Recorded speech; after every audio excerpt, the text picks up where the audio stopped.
Are React Server components a good path forward? That is a question that many people in the React community are asking. And while I won't pick React for my side projects, I acknowledge the strong presence of the React ecosystem and how React pushed the boundaries of what was possible on the web and in JavaScript. But when it comes to React Server components, I'm not quite sure if it's the holy grail. Sure, it's a very good solution for a problem. It's a good way to bring front-end people who are used to the components model to build their own backends. But what if it's not the solution to the problem?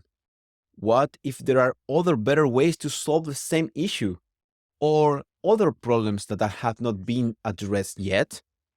That's the beauty of the web.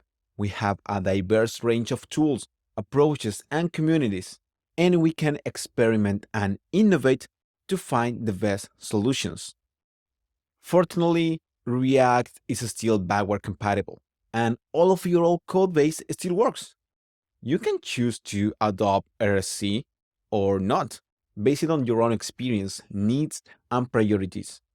That's the freedom and the power that comes with an open source ecosystem. So is React Server component a good path forward?